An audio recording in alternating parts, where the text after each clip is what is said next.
about 5 feet tall.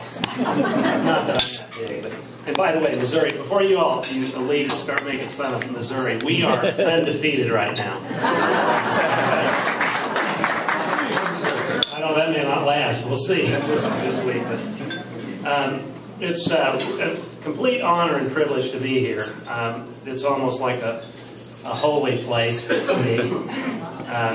You know, Ronald Reagan is truly the conservatives' hero, and I'm no exception to that. I mean, I idolize the guy and read everything I could get my hands on about him, and I think he stands as the giant. He stands as the gold standard for mainstream conservatism and re-energizing the American ideal and ideas that are still relevant.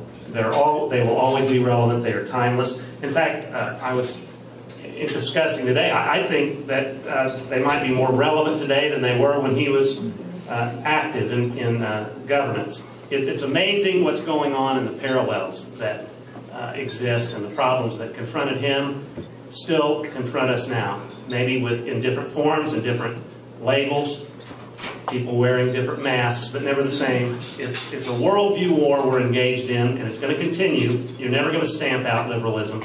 You're always going to have to fight it, and that's what we're going to try to do. You know, people say, if I speak this far away, am I okay? Yeah. People say that, and I think this is a very superficial, misguided analysis. They say it's the economy, stupid. That seems to be the rallying cry since James Carville coined the term. I guess it was Carville. It's the economy, stupid.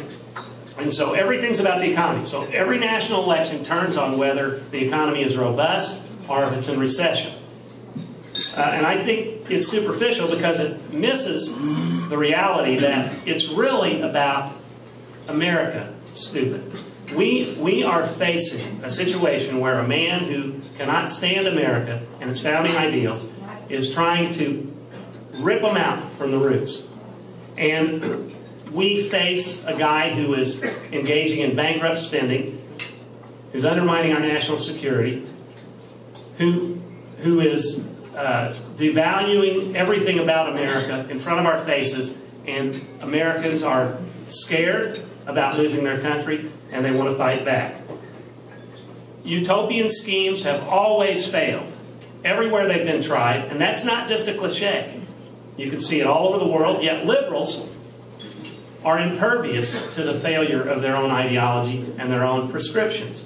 They look at the Soviet Union and they think, well, the right people didn't try communism there, or communist China, or Cuba. Look how they romanticize, and have always romanticized Cuba. Even Fidel came out the other day, did he not, and say that he wasn't so sure communism was the greatest thing? But don't expect American liberals to join Fidel in that denunciation. But I think what we're seeing now is an uprising, a grassroots uprising in the Tea Party movement that you all talked about.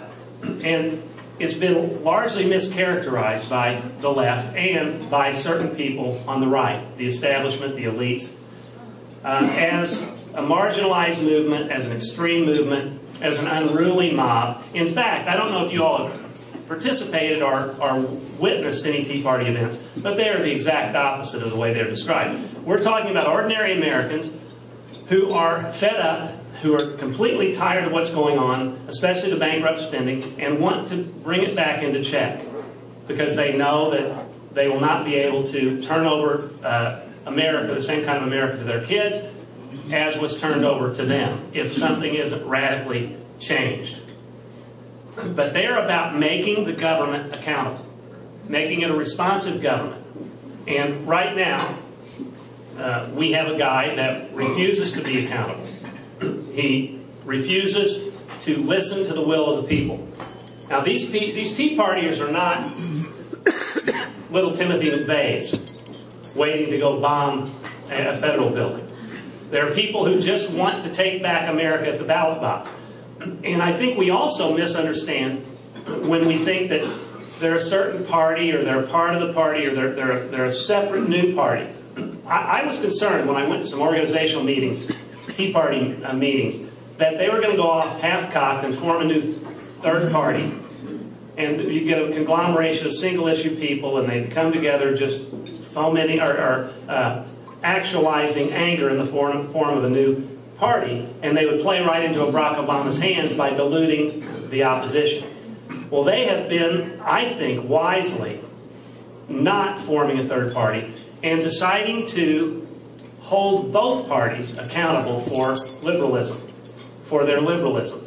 So you can't say, I don't think that Tea Partiers are not Republicans. I think there's a bunch of Republicans in the Tea Party movement. I'm a Republican. I get angry at Republicans for not being conservative, mainstream conservative, but I'm still realize that the Republican Party is the best imperfect vehicle to carry forward the conservative agenda for now. And I believe the Tea Partiers are rightfully not forming a third party, but they are inspiring candidates. And we see this elitism around in the media and in the Republican establishment, the conservative establishment, looking disdainfully and condescendingly on these new citizen legislators that are coming out, and they would prefer somebody who has a resume of public service who votes wrong than a person who has no experience who will vote the right way. I don't understand those priorities.